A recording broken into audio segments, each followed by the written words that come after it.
Yeah, and then another ad popped up, and I'm like, hey, I just calmed her down and let her see her favorite cartoons. Will you let me have a peaceful bath?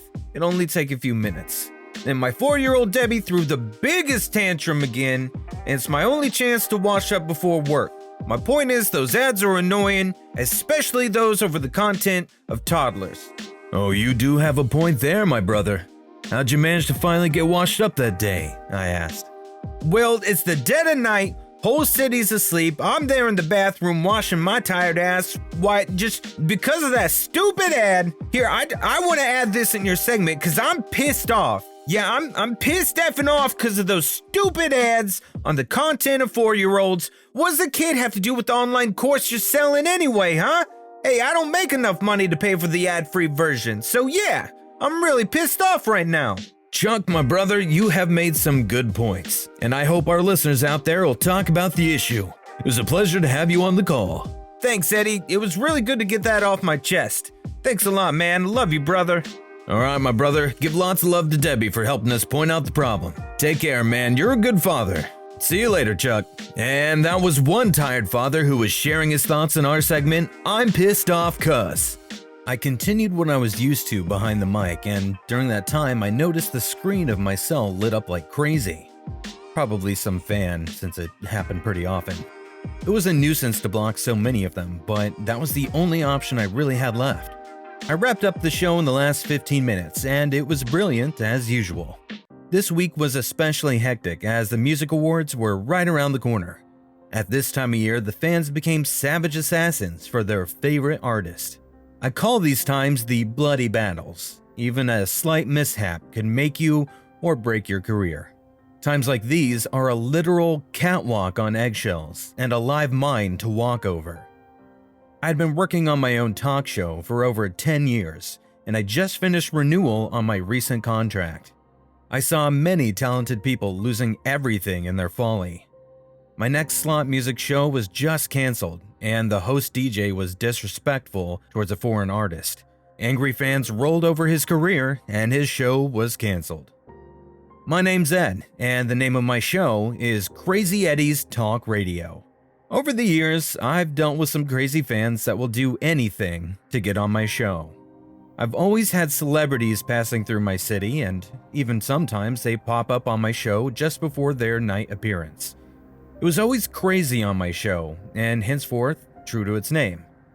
It's been an eventful life at the radio show, so much so that it's almost impossible for me to think now without the touch of a headpiece or speaking into a microphone. These are the thoughts that I would think right before renewing my contract. My radio crew team and I have been on the front row to experience the raw sentiment of the country through every event. The public sentiment was mirrored in our shows. This was the winning card of my show that kept it sailing for so many years, and there was no dropping of the rating that slowed its popularity among the public. My show has certainly evolved a lot, and we have seen all kinds. The citizens are the ones who made my show their voice, and I found my element to work in. It has its own perks that come with a price. As we celebrated our 10 years together, my fans rose to be a determining factor in many major happenings in the world of music and entertainment. Talking about fans, there was nothing that we have not faced. From adoration to the protests, you name it. A few years ago, we had a mother and daughter posing nude outside our station. Weird, but I realized though that these encounters show how much my show has grown. It has been a bumpy ride, but totally worth the effort. Just last summer, we posted up 8 Eric Clapton backstage tickets online. We told the fans to give us a 30-second video of the craziest things you're willing to do for the Clapton tickets. At the time, things just went a little too far, so that the station's owners had to call my boss, and he called off the contest. I remember watching a video of a fan licking the bathroom toilet at a local restaurant. Ugh. Maybe the cloud of my show's universe has grown a lot bigger than I ever imagined. It was not until a few months after I renewed my contract when I came across the most disastrous event that still haunts me in the dead of night. A few nights ago, we had been receiving some, excessive calls from a blocked number. I notified my boss about the strange phone calls we were getting, but he just blew it off as it being a pissed off fan or something. Jeffrey, being a workaholic, always keeps his head in his work. He's the kind of person who would cover even the doomsday with utmost professionalism. His hardworking nature was the asset that claimed him to be the Jim of the radio world. We call him the radio rating shaman. He could smell the possibility of high ratings in any show, and his prediction is accurate most of the time. His talent turned him into an important employee for the owners of the radio station. Not long after that consecutive annoyance of the stalker caller, my boss Jeffrey purchased a 911 Porsche convertible. After owning the car for only 3 days, Jeffrey came across dog feces smudged all over his convertible top. It was a disaster for him and a matter of security for all the other employees as well. We held an emergency meeting and put the facts together. I wish we had matched dots with a more skeptic mind back in the day, as we only concluded that this could be the working of a stalker fan that was either pissed off or trying to get our attention. The station owners did take matters seriously and had updated cameras placed all around the property and even hired 2 armed guards working 24 hours around the clock. Things went quieter after that, but not for long. The only thing I regret is my inability to connect the dots with what happened after that. The ripples started from the far corners of my life, and I entirely missed the connection. I owned a few properties here and there. It was not long ago that I had a 3-bedroom, 2-bathroom house that I purchased a few months ago. In my spare time, if I was not working at the station, I loved flipping properties on the side. I'm a family-oriented person myself, and I like to own property that could be helpful or go to my children in the future, or could provide me with sufficient profit. Therefore, I occasionally flipped properties from time to time. In the new house that I had just bought, I dropped $8,000 worth of appliances into the newly renovated kitchen that I built with my bare hands. I bought it with the new contract and promotion allowance that I had just received. I always made sure to establish a good relationship with the neighborhood where I bought any property. It was always helpful to make sure the house is safe or, nobody would destroy it.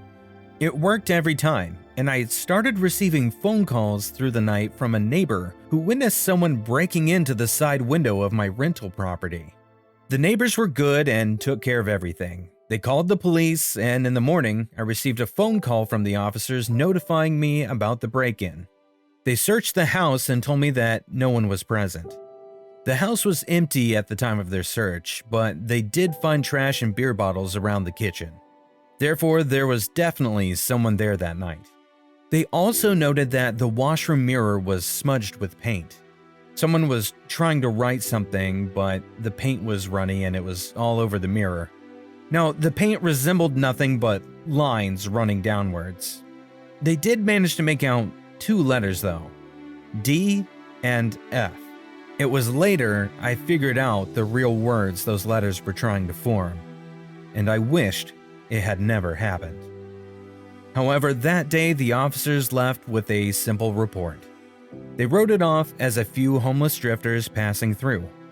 It became a simple case of trespassing and dismissed entirely for the rest of the month, until our annual vacation came. After completing and planning the entire next season of our show, we used to have a 2-week vacation. This had been a custom for about 10 years now. All the crew and even Jeffrey could enjoy his family in the good season, and our vacations were set to start the next day. I came to the station to wrap some things up and was notified that 2 of my team members were also absent, our writer Jessica and audio engineer Steven. That's odd. They should be here today. Try giving them a call. We've got to tidy up the last of the work before vacation, I told the other members. They never went AWOL on me before. I thought to contact Jeffrey, but his cell phone was turned off. That is even weirder. Jeffrey forgot to charge his cell? There must be a doomsday today, I chuckled, and the crew members laughed and added that this might be a rare sight to witness. We can pull his leg afterwards. Make sure to remind me. I laughed it off and asked if there was any contact with Jessica or Steven. They replied that there had been no response from either of them. I was bummed as I was planning to have a good lunch today and make Jeffrey pay for it. I was fidgeting with files and documents when a blocked number showed up on my notification bar. I ignored it and put the files into the cabinet. I went through the list of guests and events for the next season while my cell phone screen continued to light up. Someone sure is desperate. I wish I had known the case and opened the cell phone sooner. The screen now rang with an unknown ID. "Oh, come on!" I cried out and smashed the cabinet door shut, locking it without attending the call. I held the cell to my face and looked at the 50 notifications. Then suddenly, I received a video from the same unknown number. I could never explain what I experienced the moment I opened the video. It was the same stalker who had been annoying me for days. He sent me pictures of my own house, with my wife and kids in the yard. It was taken the day before because of the hoodie that my son was wearing. Then a text pop up saying, "Are you seeing it now, asshole? Now, look at this carefully." The stalker sent me a video of Jeffrey tied up in a chair, naked with a sock stuffed in his mouth. I nearly dropped my phone and turned pale. I was alone in the office and there was no one to notice my reaction. I felt my forehead and wiped off the cold sweat. I noticed I was having trouble breathing, and my mind turned into a block of ice watching the video of Jeffrey. I was a helpless child that couldn't even run away from the dreadful scenario waiting for me. I had to make a decision, and there wasn't enough time. But I decided to go. I left the building and tried to maintain my composure, but it was so hard to do. He told me if I got the police involved, he would start to cut off Jeffrey's balls. My life had suddenly turned into a movie, and I knew there would not be any help coming at the end. But I had to go. The address was the property next to mine, near the side where the trespassers had broken in, and I knew it was the same person at that time too. He was trying to reach me. I was in a mixture of guilt and fear. I feared if anything happened to Jeffrey, it might be my fault. He gave me 30 minutes to get over there, or else he threatened to set my house on fire with my family inside. Now my brain started to hurt with all the stress, and I was suspecting the disappearance of Jessica and Steven were related as well. I walked into the dark house to find all of my suspicions were unfortunately correct. I turned into the first room and found two severely beaten humans on the ground. Jessica and Steven were tied back to back and laying there on the ground. They were bleeding from various parts and I couldn't figure out what had happened. I gasped and rushed to them. While I tried to untie them, I noticed they were still alive. Then something hit me from behind and I fell to the floor. It was the stalker who had called me. Fear filled my brain and I could not even cry out at the moment. He pointed me to the next room. I followed and witnessed Jeffrey. He was conscious and tried to move as he saw me. The sock in his mouth stopped him from talking. Our stalker started waving a pistol around, yelling, "I was supposed to get my own show, not you, asshole!" I noticed the familiar voice and tried to remember where I had heard it. Meanwhile, Jeffrey tried to tell me something, but I couldn't understand it until the stalker removed his mask. The stalker was really our former DJ, Kevin, who had recently quit a few months ago. Jeffrey had explained to Kevin that the station's owners had wanted to take a different path and promote my show. Kevin marched over to the open closet door, revealing the two station owners slumped over with bullet wounds to their heads. We gasped and realized the graveness of the situation we were in with this insane person. Kevin was not the person we used to see back at the station. His eyes were betraying any humanity left inside his soul. He pulled out a small baggie filled with a white powdery substance, cocaine, and began to snort from the bag, leaving white powder all over his face. He was clearly out of his mind. With the pistol in one hand and holding the baggie with the other, he blew the fine powder in the air. He was evil incarnate. He coughed a bit as he crumpled the bag and stuffed it inside the inner pocket of his hoodie. I felt a chill go down my spine when his half-opened eyes and nose, still immersed in white powder, made him look like a living ghost. He turned towards me and said, "I fucking hate you, you bastard, you." Then he turned to Jeffrey. "You think you're gonna make it out today? Huh? You think?" He roared, and I felt Jeffrey was trembling, and I was no different from him as well. I literally pondered over my entire life. There was only one thing I could think of. My kids. My son and my little daughter who was just now learning to say my name. Something in me changed as I thought about my kids. It was a strong desire to see them once again. A voice in my head said that no matter what happens today, you're going to see your kids at the end of this. Therefore, I promised to myself to brace for whatever happens and to seek any opportunity I get. I convinced myself that, try or not, I'm gonna get shot by this lunatic, so I might as well take a chance. Kevin had managed to grab my cell phone that was placed on the table near him on the opposite side of the room from me. Look at them. They thought they could cancel me? Look at those bastards. Hey, Jeffrey, you're gonna join them soon. You too, Eddie. He went hysterical and stumbled over the dead bodies, making him furious. He started kicking them and nearly fell over. I could sense he was already not in full control of his senses, and the drugs were bound to make it worse. He could shoot us without warning, and it would be over. He was cursing at the dead bodies of the owners as he started dragging them to the hallway while keeping his pistol aimed at us. I glanced at how Jeffrey was tied. It shouldn't take me long to untie him, I thought. I only needed this wacko to be busy for just a minute. Kevin cursed and came near us and placed the pistol to my head and thundered out his warning to kill us. I knelt down to calm him. I just wanted him to get out of the room just for a second. He turned again and went to drag the bodies outside, giving me a chance to untie Jeffrey. We had to take drastic measures if we wanted to survive. He had cut the landlines, hoping there was no way we could contact the outside world. I grabbed my cell phone from the table and dialed for help. Just at the moment it was picked up, Kevin returned and pounced upon me. He struck me with his pistol. I fell down but hit the speaker as I slid the phone under the tiny space of the side drawer table. Please state your emergency. The voice was hardly said when Jeffrey cried out the address for help. We've been kidnapped! He's got a gun! His name is Kevin! I yelled for help and was barely keeping up with Kevin and trying with all my might to keep the pistol away from my head, but he managed to loosen his grip and shot. No! Jeffrey! I yelled. The house echoed with the loud bang, and the voice on the phone said something about dispatching.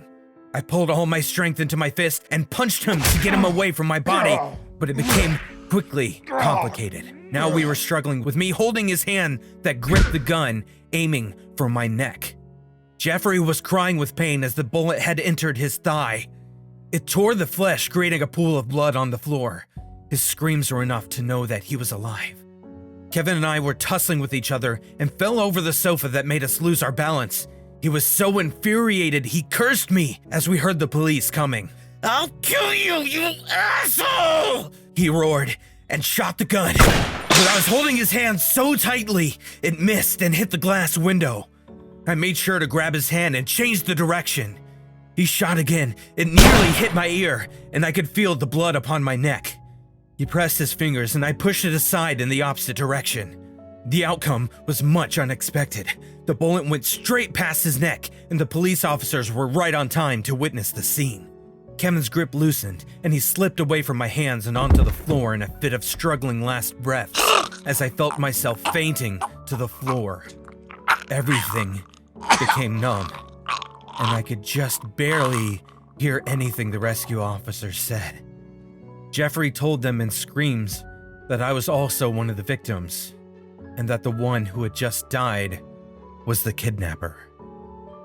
I was brought to the hospital, and it took me an hour to come to my senses and report everything to the police.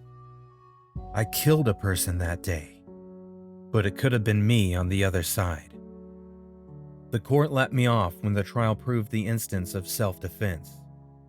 And that day made me learn the importance of life.